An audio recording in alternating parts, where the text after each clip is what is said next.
Magandang hapon mga katropa. Muli niyo po kaming samahan sa isa na namang kwentong pag-ibig ng punong-puno ng aral at pagmamahala. Ito ang Dear Mommy Sugar.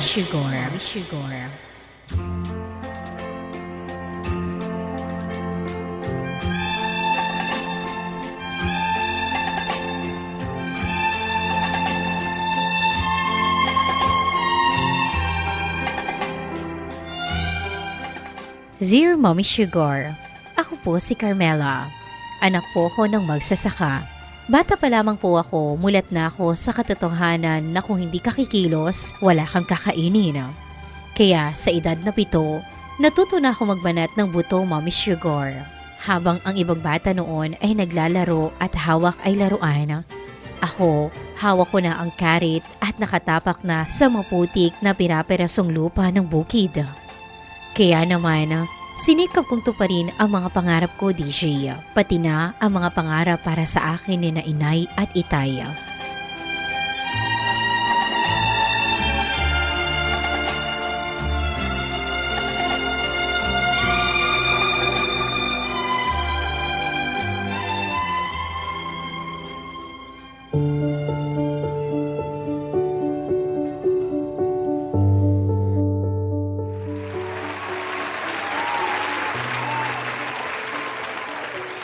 Ipinapangako ko sa inyo, aayusin ko at babaguhin ko ang sistema, lalong-lalo na mga minamahal kong magsasaka.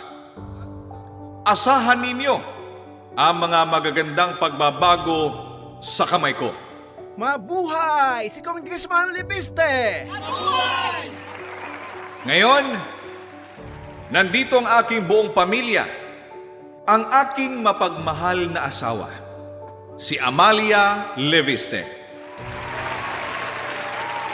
At siyempre ang aking nag-iisang anak na siyang papalit sa aking pwesto sa hinaharap, ang aking anak, si Emilio Leviste. Sila po ay saksi ngayong araw sa aking mga pangako para sa taong bayan. Mabuhay si Congressman Leviste. Mabuhay ang mga magsasaka!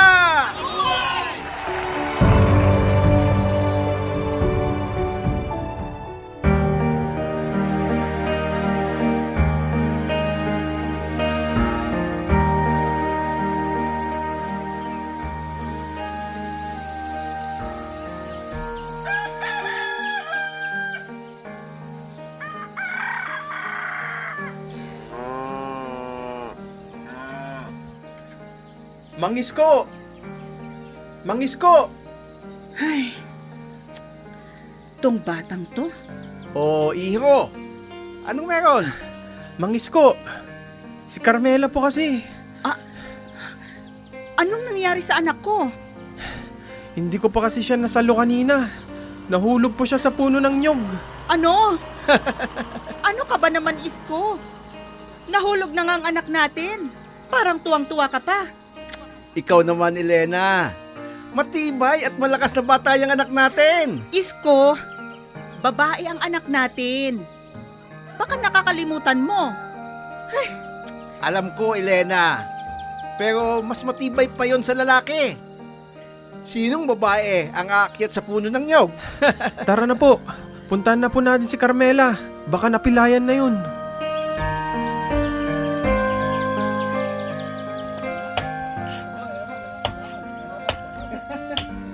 Anak!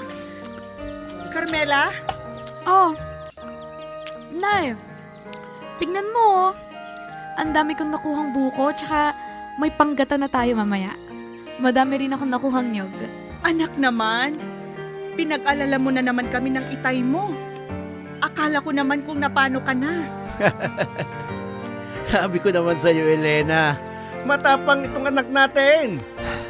Akala ko kanina napilayan ka na, Carmela. Sobrang nag-alala din kasi ako sa'yo. Ang sabihin mo, may gusto ka sa anak ni Mang Isko. Ano ba? Okay lang ako.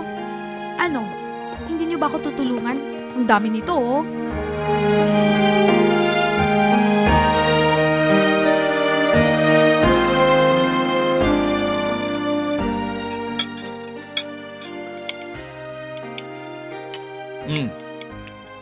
Gising na ba si... Gising na ba si Emilio? Ginising ko na siya kanina. Pababa na siguro yun. Inday! Sir? Pakigising na nga itong si Emilio. Opo, sir. Alfonso, pagod ang anak mo. Amalia, hindi matututo ang batang yan kung lagi mong kukonsintihin. Alfonso, nahihirapan na ang anak natin sa mga pinapagawa mo. Masyado pa siyang bata. 18 pa lang si Emilio. Marami pa siyang gustong gawin sa buhay niya. Hindi natin siya pwedeng pilitin sa mga bagay na hindi pa siya handa. Nahihirapan yung bata sa'yo. Ano ba, Amalia? Ako ang masusunod sa pamamahay na to. Alfonso, anak ko rin si Emilio. Tumahimik ka! Sir, andito na po si Sir Emilio. Good morning po, Dad. Good morning! Bilisan mo kumain at may pupuntahan tayo. Isasama ulit kita sa lakad ko ngayong araw. Alfonso? Mami, okay lang po. Kaya ko po. Good. Inday, pakihanda na nga mga gagamitin ni Emilio dahil meron kaming lakad. Opo, sir. Nawalan na ako ng gana. Mami, Hayaan mo na ang mami mo, anak. Wala siyang alam sa mundo natin. Wala siyang alam sa politika kaya hindi niya tayo naiintindihan. opo, Dad. Naiintindihan ko po.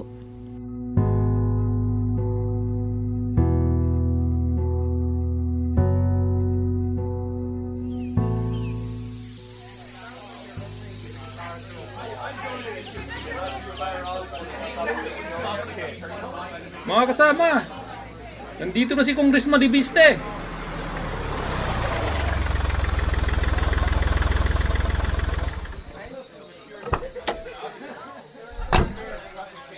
Anak, ngumiti ka naman dyan.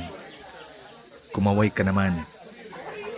Ipakita mo naman na gustong-gusto mo rin silang makita. Dad, naiinitan po kasi ako. Tumingin ka sa kaliwa mo. Diyan ako kumaway. Diyan maraming kamera.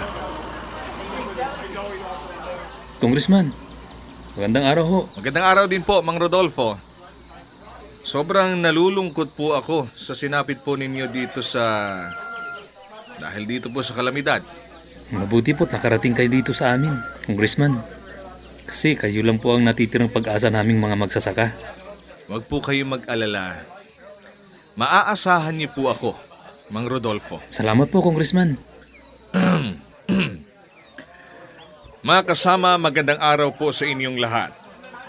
Ako po ay nandito kasamang aking anak na si Emilio para iparating sa inyo ang aking tulong para sa lahat ng mga minamahal kong magsasaka. Ikinalulungkot ko po na marami sa aking mga minamahal na magsasaka ang heto't sobrang naaapektuhan dahil sa kalamidad. Narito po ngayon ang aking nag-iisang anak na si Emilio Leviste para magbigay ng kanyang mensahe at pag-asa para sa ating lahat. Palakpakan po natin siya.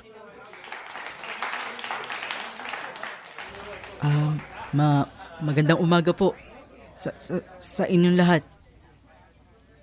Ako po si Emilio Leviste, kaisa-isang anak ni Congressman Alfonso Leviste. Naparito din ho ako ngayon upang aktwal na makita ang kalagayan ng mga minamahal po naming magsasaka. Batid ko ang mga suliranin at paghihirap po ninyo. Kaya naman po, narito po kami ngayon para bigyan kayo ng pag-asa.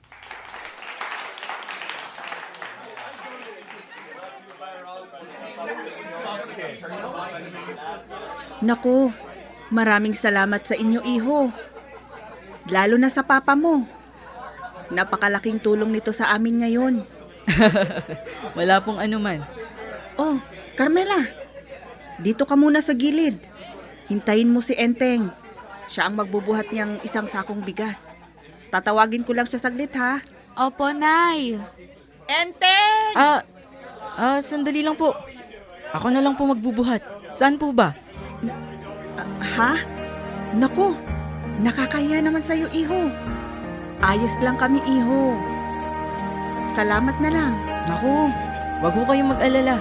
Kaya ko po. Amin na po. Ito po ba? Medyo mabigat nga. Pero, kaya ko po ito. Naku, pasensya ka na iho ha. Ayos. Ang yabang mo kasi. Hindi mo naman talaga kaya. Emilio nga pala. Che, bitawan mo na yan. Kaya na namin yan. Palakpakan natin ang anak ni Congressman. Napakasipag niyang bata. Napakasipag mo talagang bata, iho. Manang-mana ka sa papa mo. Maraming salamat po.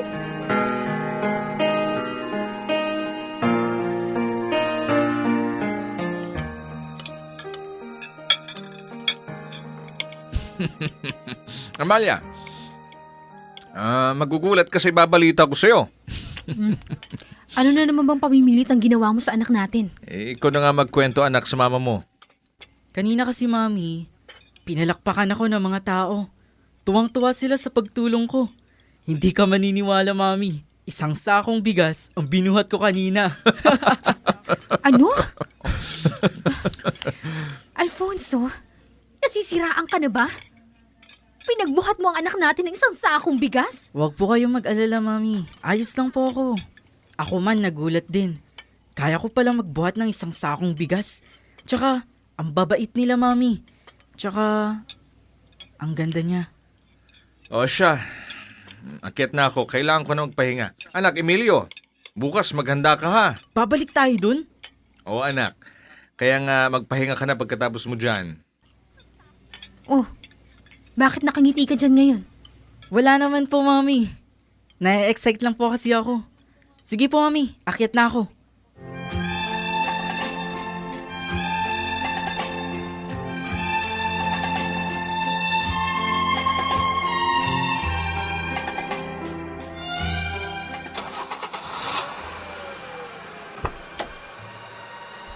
Hindi pa ba tayo aalis, Kuya Nanding? Teka, si Daddy. Hindi daw po siya makakasama ngayon eh. Masama raw po pakiramdam niya. Anak, Emilio, ikaw na munang haharap sa kanila ngayon ha. Ha? Daddy? Di ko pa kaya. Baka hanapin po kayo. Kaya mo na yan anak. Sanayin mo ang sarili mo na wala ako sa tabi mo.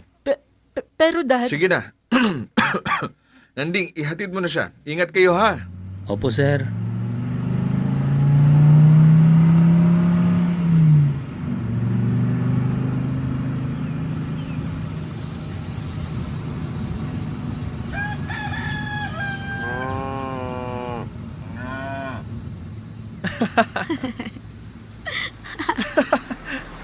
Ano?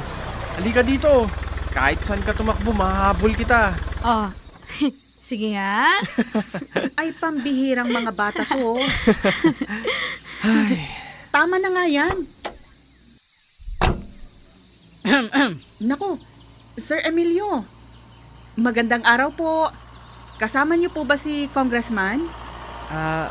Pasensya na po kayo. Dahil masama po ang pakiramdam ni Daddy kaya ako po muna ang makakasama ninyo. Naku, tamang-tama. Dahil maganda po ang ating panahon ngayon, sir. Tara na po. Sandali lang po. Medyo nag-aalala lang po kasi ako sa inyo, Aling Elena. Ano ka ba? Alam mo, kahit matatanda kami rito, malalakas pa rin kami. Ganun po ba? Kasi parang mas okay kung si Miss Sungit ang kasama ko. Ako? Si Carmela ba? Naku, wala naman pong problema, Sir Emilio. Sige po, siya na lang. Ano? Nay, may gagawin pa ako. Sige na anak, saglit lang naman. Samahan mo na si Sir Emilio. Bakit nakangiti ka? Ako? Bakit? Masama ba? Sumigaw ka lang, Carmela, pag may problema, ha? Sige na, umuwi ka na, Enteng. Kaya ko na to.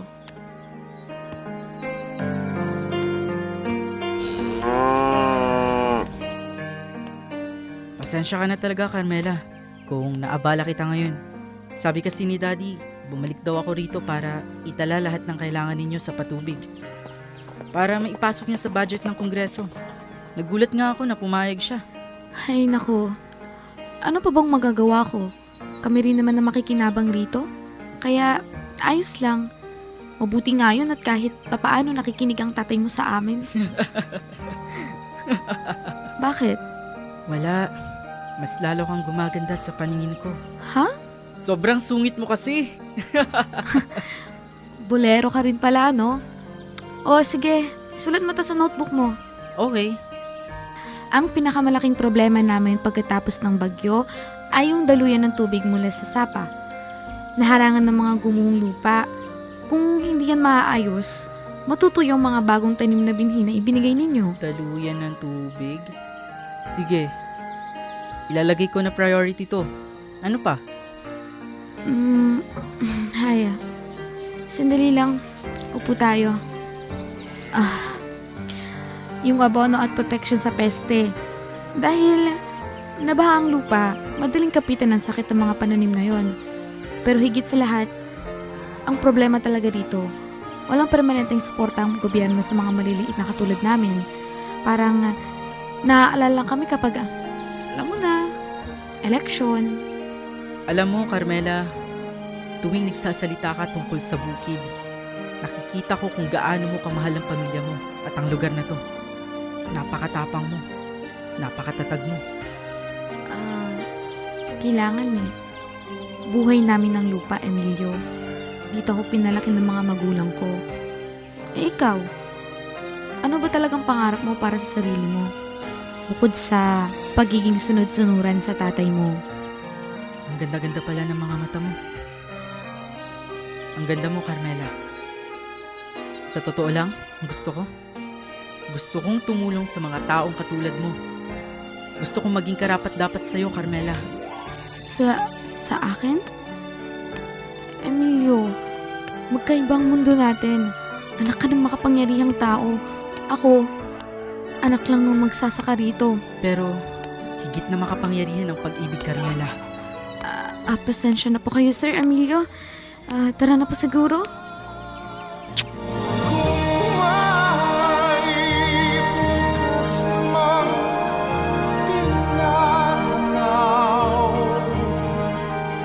Sir, mali ito. Walang mali sa ginagawa ko, Carmela. Bakit? May boyfriend ka na ba? Sino ba yung enteng? Boyfriend mo ba yun? Hindi, no. Ikaw, baka may girlfriend ka na. Wala akong girlfriend, Carmela. Itong unang pagkakataon na nagtapat ako sa isang babae. Totoo ba? Gusto kita, Carmela. Pero, paano ang daddy mo, ang mami mo? Sigurado ako hindi nila ako matatanggap. Sigurado din ako na hindi nila ako kayang itakwil dahil ako ang nag-iisang anak nila. Ano, magkita tayo ulit bukas? Ano? Sige na. Gusto kita laging nakikita. Pero... Sige na, ako nang bahala. Kakausapin ko si Aling Elena.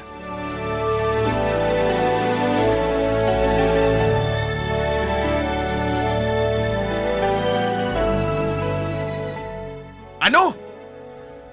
Alfonso, huminahon ka. Sino ba yung babaeng yan? Daddy, anak po siya ng isa sa mga farmers sa bayan na pinupuntahan po natin. Anak ng magsasaka? Opo, Daddy. Well, mas magiging malapit tayo sa masa. Mas magiging madali ang pagtakbo kong muli sa susunod na halalan. Mas malaki ang pag-asa kong manalo ulit. Alfonso? Daddy? Ano pong ibig niyong sabihin? Alam mo, anak, mahalaga sa pamilya na natin ang posisyong meron ako ngayon. Kaya walang problema sa akin, anak Emilio, kung gusto mo siya. Alfonso? Talaga po, Dad. Gusto ko siya makilala, ipakilala mo siya sa akin, ha?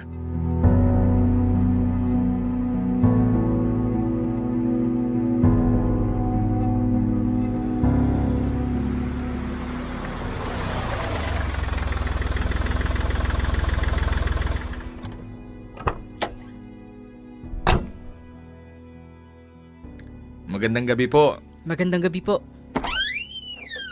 Naku, Congressman Leviste, Ma'am Amalia Leviste. Magandang gabi po.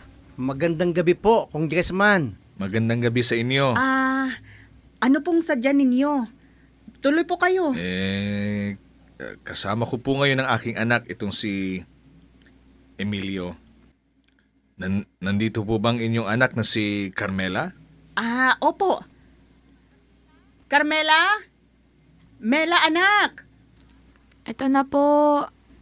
Ano po bang kailangan niyo sa anak ko? Magandang gabi po, Congressman. Magandang gabi rin sa iyo, Iha. Ano pong meron? Naparito po kami ngayon dahil ipinagtapat po ng anak kong si Emilio na magnobyo na raw po sila ng anak mo. Ano? Nako. Pasensya na ho kayo, Congressman. Pagsasabihan po namin si Carmela na iwasan na ang anak po ninyo. Tama. At naiintindihan po namin na hindi sila bagay at hindi sila pwedeng magkatuluyan. Huwag po kayong mag-alala, Congressman. Teka, sandali. Wag. Wag?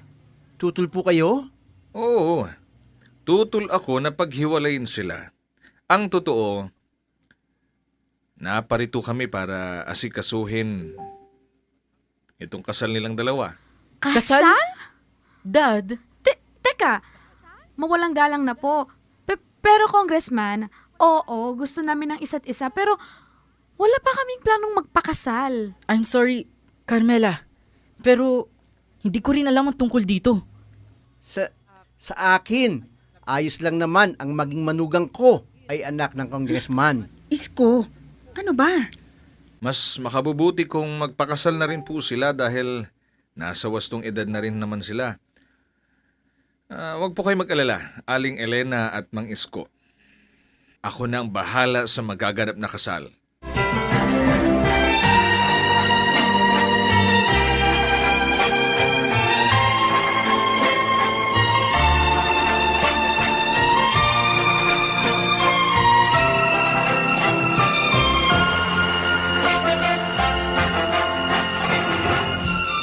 Nakakagulat talaga ang mga reaksyon nila, Mommy Sugar. Lalo na ang pamilyang Leviste. Madalas sa mga napapanood ko, Mommy Sugar, imposible ang mga ganitong pag-ibig. Hindi ko alam kung matutuwa ako o matatakot. Parang may mga iba pang dahilan kung bakit sila sumang-ayon sa relasyon namin.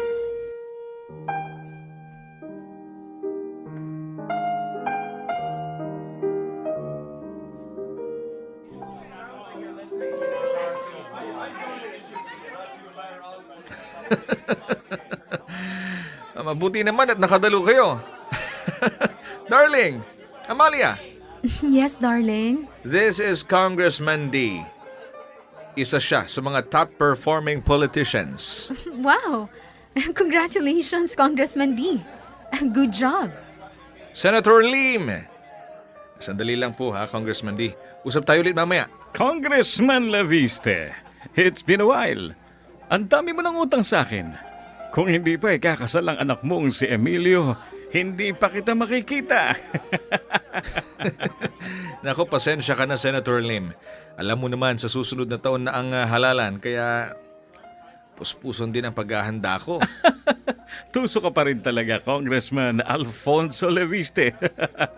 Anyways, tukol sa marriage ng anak mong si Emilio, I heard na ang mapapangasawa niya ay anak ng isang magsasaka. Well, magaling ang strategies mo. Bilib na talaga ako sa iyo, Congressman Leviste. Ngayon pa lang, binabati na kita. Cheers! Cheers! Magandang gabi po sa inyong lahat. Ngayong gabi, nais kong i-anunsyo ang nalalapit na kasal ng nag-iisa kong anak at tagapagmana, ang aking anak na si Emilio Leviste. At ngayong gabi rin, ipinakikilala ko sa inyo ng formal ang napakaswerteng babae na magiging parte ng pamilya namin. Si Carmela Pineda. Sa mga hindi nakakaalam, si Carmela ay anak ni na Francisco at Elena Pineda na mga pawang magsasaka. Nais kong ipabatid sa inyo na walang pinipiling katayuan ng aming pamilya.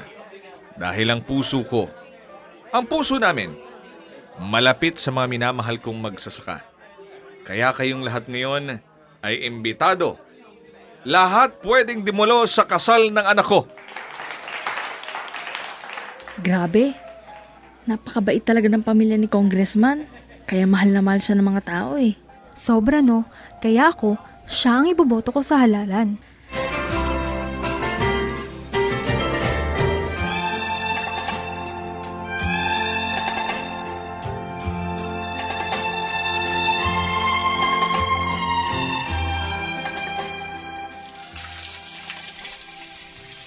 Oh, anak! Ano ka ba naman? Itigil mo yung pagluluto mo. Doon ka na muna sa kwarto mo. Hindi ka na pwedeng magtrabaho dito sa bahay. Malapit na ang kasal mo. Nay, ano ba? Ayokong magpakasal. Anong ayaw mo? Pasalamat nga tayo at tanggap tayo ng pamilya Leviste. Nay, nag-enjoy na ba kayo sa salapi nila? Anong sabi mo? Totoo naman eh. Kinakain na kayo ng salapi. Alam niyo namang ayaw kong magpakasal. Pero dahil nabigyan kayo ng malaking pera ni Congressman, kinagat niyo agad. Mukhang pera ka, Nay. Ang gusto ko lang, anak, magkaroon ka rin ng magandang kinabukasan. Masama ba yun?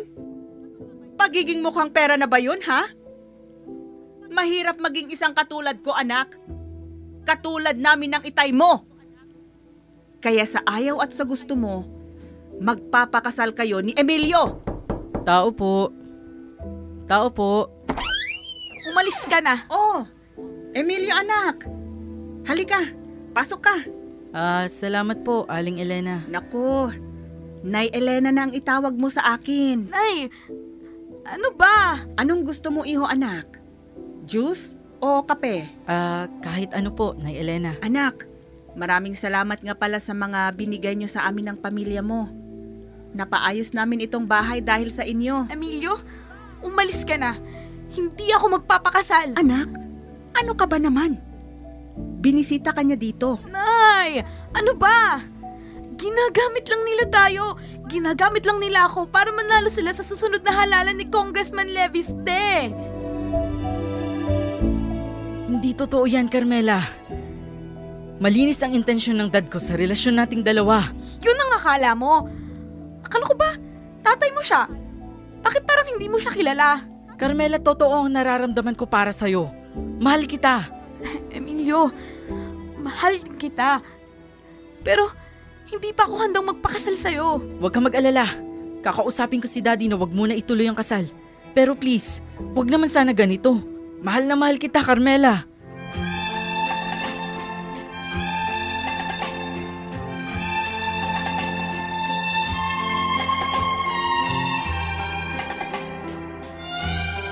Ano? Hindi pwede, anak. Nakahanda na ang lahat.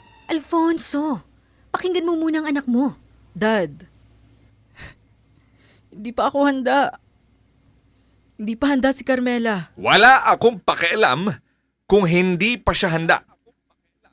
Sa susunod na taon na ang halalan, kailangan kong manalo. Alfonso, yan na lang ba ang mahalaga sa'yo? Paano naman ang anak mo? Mas mahihirapan sila magsama dahil mga bata pa sila. Hindi ko na problema yun, Amalia. Hindi ba't napag-usapan na natin ito, Amalia? Na pagkatapos ko manalo, paghihiwalayin din natin sila. Ano? Alfonso, tumahimik ka na. Mami! Anong ibig sabihin nito? Anak, nabigla lang ang daddy mo sa mga sinabi niya. Sige na, umakyat ka na sa taas. Pag-uusapan na lang namin ito ng daddy mo, okay? Hindi! Daddy! Totoo ba? Ano, sumagot ka! Oo! Tingin mo talaga papayag ako sa relasyon ninyong dalawa? Tingin mo papayag ako na isang magsasaka lang ang mapapangasawa mo? Makinig ka, anak. Para ito sa kinabukasan mo. Para din ito sa ating lahat. Kaya sundin mo ako, anak. Please. Kailangan nating manalo sa susunod na halalan. Buong akala ko, Dad, mahal niyo ko. At para sa akin lahat ng mga sakripisyo ninyo. Pero, sarili niyo lang palang iniisip niyo, Dad. Yung posisyon nyo at pera nyo lang ang lagi nyong iniisip. Hindi mo ako mahal. Hindi mo kami mahal ni Mami. Emilio, anak, tama na. No, Mami. Totoo lahat ng sinasabi ko. Ginamit lang tayo ni Daddy. Ginamit ka niya, ako, pati si Carmela. Para sa sarili niyang kapakanan. Napakamakasarili niyo, Daddy. Paano mo nagagawa to sa sarili mong pamilya? Ang tingin sa'yo ng mga tao sa labas, isa kang mabuting ama. Mapagmahal na asawa, mapagmalasakit sa mga tao. Pero ang totoo, demonyo ka. Demonyo ka, Daddy. Akala mo ba na hindi ko alam at hindi ko nakikita? Maraming beses ko na nasaksihan kung papaano mo bugbugin si Mami. Emilio, anak, please. Anak, Demonyo ka. Pati si Uncle Raymond, pinatay mo siya, Daddy. Alam ko yon. Sarili mong kapatid pinatay mo dahil alam mong siya ang iboboto ng taong bayan at hindi ikaw. hindi. Hindi totoo yan. Totoo, Daddy. Totoo. Hindi! Alfonso! Alfonso! Saan ka pupunta? Mami, hayaan mo na siya. Tara na mag-impake na tayo. Iwan na natin siya. Alfonso! Sandali! Alfonso!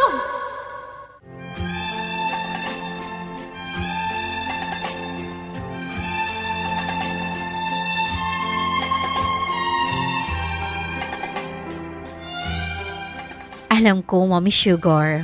Alam na alam ko ang mga dahilan at plano ni Congressman Leviste. Alam kong gagamitin niya ako para sa sarili niyang kapakanan. Mabuti na lang at hindi naman ni Emilio ang masamang ugali ng kanyang ama, DJ. Pagkatapos nga naman nangyari, Mommy Sugar, minabuti ng pamilya ko na umalis sa probinsya namin at magsimulang muli. Hindi natuloy ang kasal, Mommy Sugar. Masaya ako kahit hindi kami nagkatuluyan ni Emilio. Dahil ngayon, mas naging masaya at payapa na ang buhay ko malayo sa pamilyang Leviste. 10 taon na ang lumipas, Mommy Sugar. Isa na nga pala ako ngayong manager sa isang kilalang kumpanya dito sa Maynila. Balita ko, si Emilio naman ay may mga anak na at may asawa na at patuloy na naghahari ang kanyang ama sa dati naming probinsya.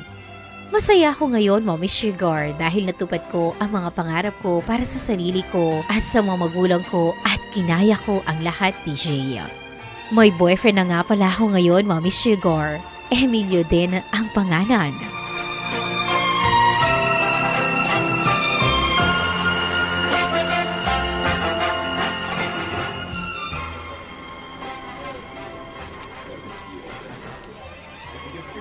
Excuse me po, Ma'am Carmela.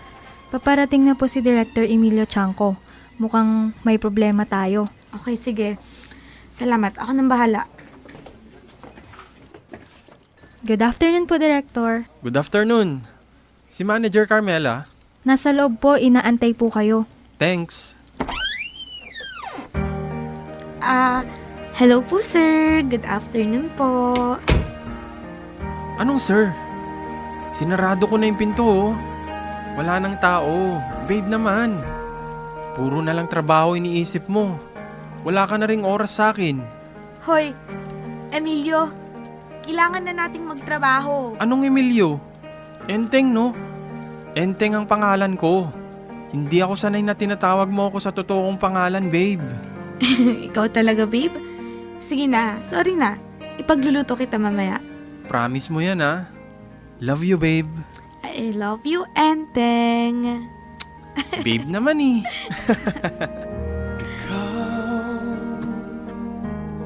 Ang bigay ng may kapal.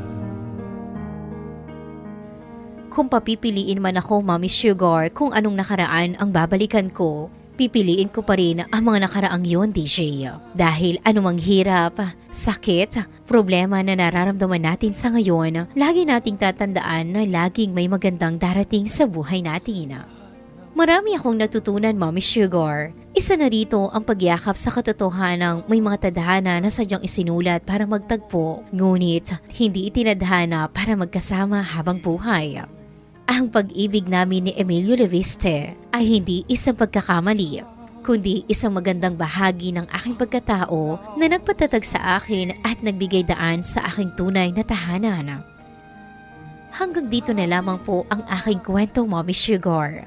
Lubos na gumagalang, Carmela. Mga katropa, ang kwento ni na Carmela at Emilio Leviste ay isang salamin sa ating lipunan. Isang patunay na ang mga nasa kapangyarihan ay walang pinapalampas. Maging ang pinakabusilak na puso ay kaya nilang gawing propaganda para sa kanilang interes. Pinatunayan din ito na ang tunay na yaman ng isang tao ay wala sa pilak o posisyon, kundi sa tapang na talikuran ang karangyaan upang protektahan ang sariling dangal at kalayaan. Sa huli, pinatunayan sa atin ang kwentong ito na ang pag-ibig pa rin ang pinakamamapangyarihang puwersa sa mundo, mas matimbang sa salapi at mas mataas kaysa sa kahit anong posisyon. Ito ang Dear Mommy Sugar. Pasalamatan po natin ang mga boses sa likod ng ating makabuluhang kwento ngayong hapon na ito. Katropang intern Jerry Justin Ethang bilang Emilio. Katropang intern Jerry Len Suarez bilang Carmela. Katropang Edmore Ganingana bilang Congressman Leviste. Katropang DJ Barbecue bilang Amalia Leviste. Katropang Rowena Munchang Policarpio bilang Nanay Elena. Katropang Jimmy Andaya bilang Tatay Isko. Katropang Rick Ashley Martina bilang Entheng. Katropang intern Gavi Machas bilang Indaya. Katropang intern Suzanne Castello bilang office mate ni Carmela. At ang inyong lingkod, Katropang DJ Mommy Sugar bilang tagapagsalaysay. Pasalamatan din po natin ang mga taong nagbuhos ng talento at puso upang maisakatuparan ang produksyong ito. Katropang JV Viola ang ating audio editor at katropang DJ Barbecue ang ating scriptwriter. Ang kwentong ito ay hatid po sa atin ng Nesthold Incorporated, XFM Philippines at ng 104.9 XFM Santiago. Ulan